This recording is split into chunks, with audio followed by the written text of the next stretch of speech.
Cette nouvelle vidéo sur l'énergie cinétique. Nous sommes bien sûr en classe de première scientifique et nous sommes là pour le programme École virtuelle africaine. Tout corps en mouvement possède une énergie appelée énergie cinétique. Que le corps soit en mouvement de translation ou alors en mouvement de rotation. Tout corps en mouvement de translation va posséder une énergie cinétique définie par la relation EC égale 1 demi de mv carré, où m étant la masse du corps en mouvement et v sa vitesse. Tout corps en mouvement de rotation aura une énergie cinétique définie par 1 demi de j delta oméga carré, où j delta est son moment d'inertie du corps en question, et oméga sa vitesse angulaire. Nous avons vu dans la leçon précédente que la vitesse angulaire est liée à la vitesse de rotation par la relation oméga est égal à 2 pi grand n.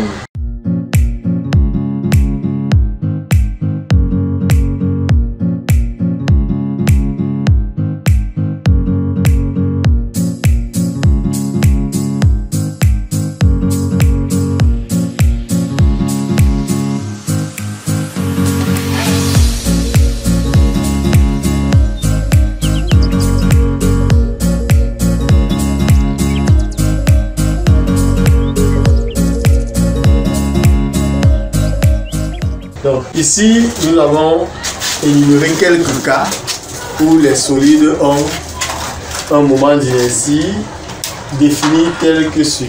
Donc on a pris une tige longue, voilà son moment d'inertie, 1/12 de ml carré.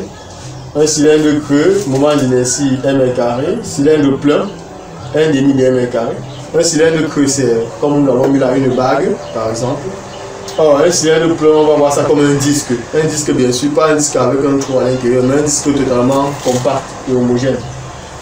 Une sphère creuse, un ballon, notamment un ballon de football.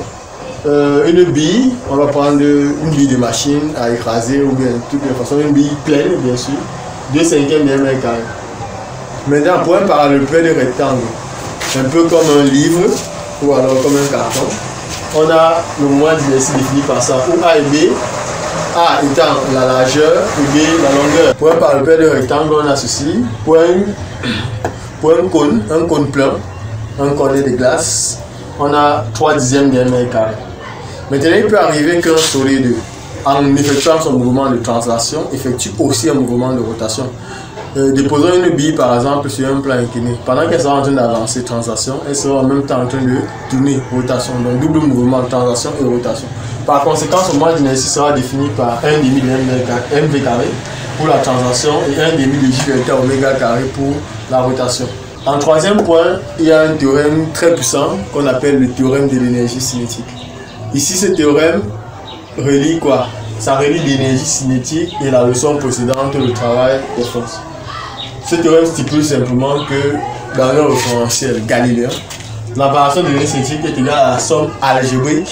Algébrique, c'est très important. Pourquoi algébrique? Parce que comme on l'a dit dans la vidéo précédente, le travail peut être soit positif, soit négatif. Donc, somme algébrique des travaux de toutes les forces extérieures qui vont s'exercer sur le solide entre les deux instants qui nous intéressent.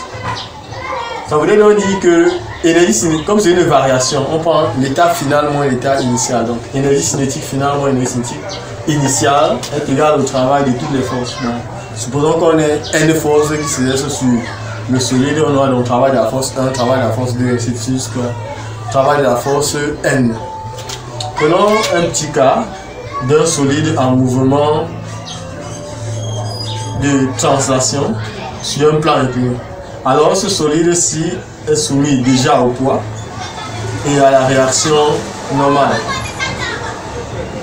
Supposons que le solide est en train de se déplacer vers le bas à vitesse v. Donc il va partir d'ici sans vitesse initiale et il va arriver ici à une certaine vitesse finale. Très bien. Pendant son déplacement, supposons même que le solide est soumis à des forces de frottement petit f. Donc on lâche un solide à partir d'ici sans vitesse initiale, il va arriver ici avec une certaine vitesse.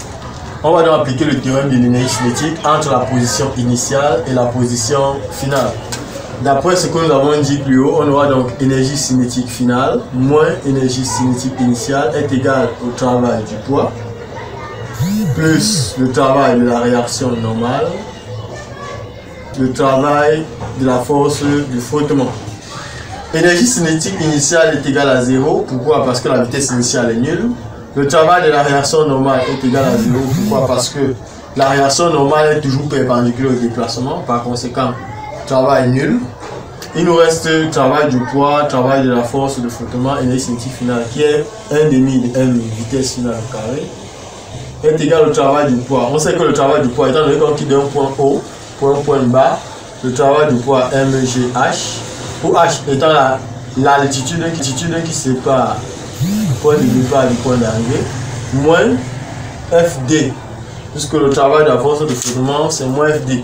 F représente l'intensité de la force de frottement, D le déplacement, moins pourquoi? Parce que ça s'oppose. Le déplacement étant la distance entre le point de départ et le point d'arrivée. On dit directement que la vitesse finale est simplement égale à la racine carrée de 2 facteur de le M qui va venir diviser, de ce côté on aura GH moins, le M va venir diviser, on aura FD sur M. Donc voilà comment est-ce qu'on peut exploiter le théorème de l'énergie cinétique pour déterminer la vitesse d'un mobile en déplacement sur un plan incliné. H ici, on a dit que c'est l'altitude, D étant la distance entre le point de départ et le point d'arrivée. Donc ici, représente petit d.